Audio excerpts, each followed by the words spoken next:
අපි අද බලමු 11 වෙනි ගාන. ඒකේ තියෙනවා සමචතුරස්‍ර හතරක්. ඒකේ සමචතුරස්‍ර දෙකක් සමානයි. ඉතුරු දෙක අසමානයි.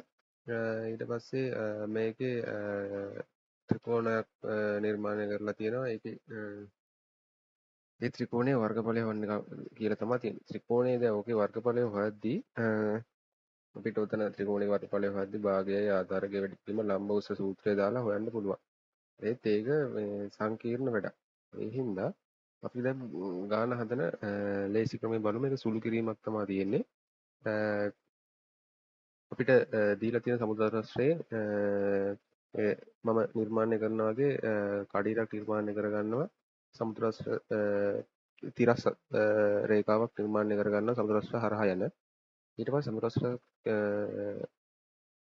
වල අපි නම් කරගන්නවා A B C D E කියලා ලක්ෂ ටික.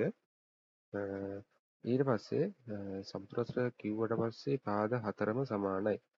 පාද හතරම සමාන හින්දා ඊට පස්සේ සමාන නිසා අපි පොඩි කෙරෝලේ තියෙන පොඩි මැගේ සමතුලිතයට අපි x කියලා පාදක දිග දාගත්තොත් ඊට පස්සේ ඒකට යාබ දෙක පාදයක් දිග 2x වෙනවා. කෙරෝලේ මැගේ පාදයක දිග y කියලා ගන්න පුළුවන්. මොකද ඒකට සම්බන්ධයක් ගන්න බෑ x ඇසුරේ.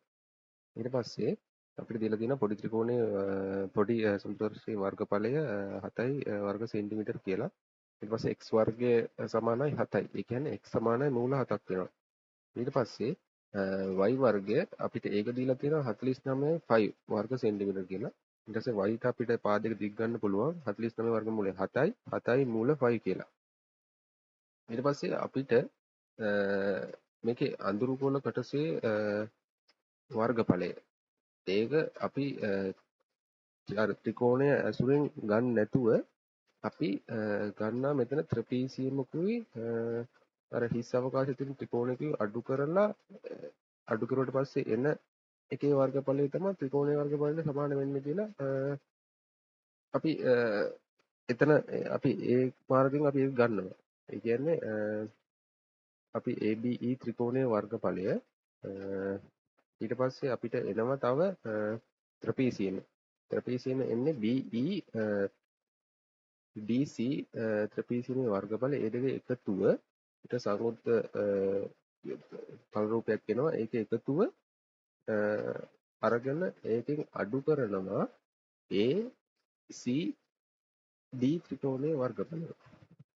ඊට පස්සේ අපිට එනවා අර ත්‍රිකෝණයේ අඳුරුකෝණ ත්‍රිකෝණයේ වර්ගඵලය. අපි ඊට පස්සේ අපි ABE ත්‍රිකෝණයේ වර්ගඵලයට අපිට ගන්න පුළුවන් භාගයයි ත්‍රිකෝණයේ වර්ගඵලය ගන්න භාගයයි ආධාරකයේ වැඩි කිරීම ලම්බ උස. ඒ ආධාරකයක් x ලම්බ උසත් x. ඒ කියන්නේ භාගය වැඩි කිරීම මූල 7 වැඩි කිරීම මූල 7. ඊට පස්සේ අපිට ත්‍රපීසියමේ වර්ගඵලය. ත්‍රපීසියමේ වර්ගඵලය ගද්දී අපිට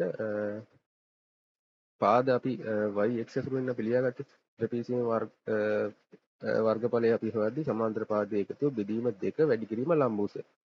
ඒක එන්නේ BC පාදයේ BE පාදයේ දිග දන්න DC පාදයේ දිග දෙකෙන් බෙදලා වැඩි කරනවා BC පාදයේ. ඒ කියන්නේ ලම්බ උසට අපි ගන්න BC පාදයේ. ඊට පස්සේ අපිට එනවා x ධන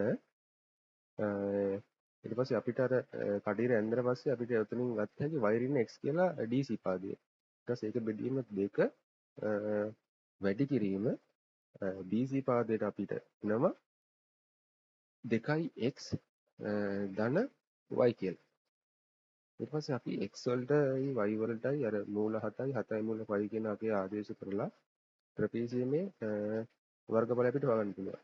ඒකදී එනවා මූල 7 ධන මූල 5 දිගිරීම 7 ඍණ මූල 7 බෙදීම 2 දේවතාවක් මූල 7 ධන 7යි මූල 5. මේ ත්‍රපීසියමේ වර්ගඵලය එන්නේ ඒ විදිහට.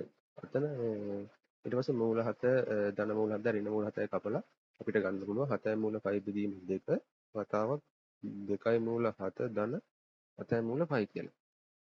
ඊට පස්සේ අපිට ACD ත්‍රිකෝණයේ අපි අර සංයුක්ත රූපේ අඩු කරන ත්‍රිකෝණයේ වර්ගඵලය. ඒකේ ත්‍රිකෝණයේ වර්ගඵලය ගන්න භාගය ආධාරකයේ වැඩි කිරීම ලම්බ උස. අපි ඒකෙදි ආධාරක AC ලම්බෝසේ DC කියලා අරගෙන භාගයයි AC වලට අපිට එන්නේ 3යි x ධන y වැඩි කිරීම DC පාදයට එන්නේ y ඍණ x කියලා. ඊට පස්සේ එනවා භාගයයි x වලට අපිට මූල 7 අගයන්ම දාන්න පුළුවන්. එතකොට 3යි මූල 7යි ධන 7යි මූල 5 වතාවක් 7යි මූල 5 ඍණ මූල 7 අපිට එතකොට එනවා ACD ත්‍රිකෝණයේ වර්ගඵලය. ඊට පස්සේ අපි ඔය දැන් අපි අගයන් ආදේශ කරගත්තා. ඒ අගයන් ආදේශ කරලා අපි දැන් සමීකරණය එතන එන සුළු කිරීමක් කරන්න තමයි යන්නේ. ඊට පස්සේ අඳුරු කළ කොටසේ වර්ගඵලය එනවා. ඒ අඳුරු කළ කොටසේ වර්ගඵලය අපිට ගත්තොත් එන්නේ භාගයයි මූල 7 වැඩි කිරීම මූල 7 ධන භාගයයි 7යි මූල 5 වැඩි කිරීම 2යි මූල 7 ධන 7යි මූල 5 ඍණ භාගයයි 3යි මූල 7 ධන 7යි මූල 5 ඒක වතාවක් 7යි මූල 5 ඍණ මූල 7 කියලා. අපි ඒක දැන් සුළු කරද්දී මූල 7 වැඩි කිරීම මූල 7 අපිට ගන්න පුළුවන් 7යි කියලා.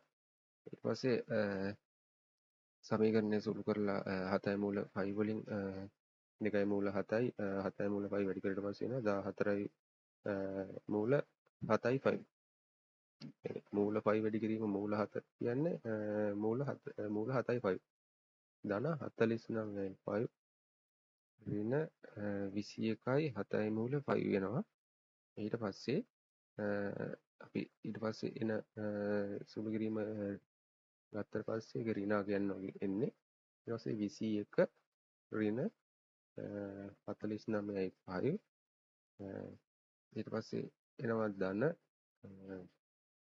7යි මූල 7යි 5 වෙනවා. ඊට පස්සේ ඒක ඒ සම්පූර්ණ සුළු කිරීමෙන් එන්නේ එහෙම. දැන් 49 ධන 49යි 5 වල ඍණ 49යි 5 කැපෙනවා. 14යි මූල 7යි 5 එකතු කිරීම 7යි මූල 7යි 5 කියන්නේ 21යි මූල 7යි 5. ඊට පස්සේ ඍණ 21යි මූල 7යි 5 දෙන්නට ඒ ටිකත් කැපෙනවා. ඊට පස්සේ එන්නේ භාගයයි 7 ධන 21. 7 ධන 21 කියන්නේ 28යි. කියන්නේ භාගයෙන් 28 බෙදීම 2 කියන්නේ 14 වර්ග සෙන්ටිමීටර්. අඳුරු කළ කොටසේ වර්ගඵලය 14 වර්ග සෙන්ටිමීටර්.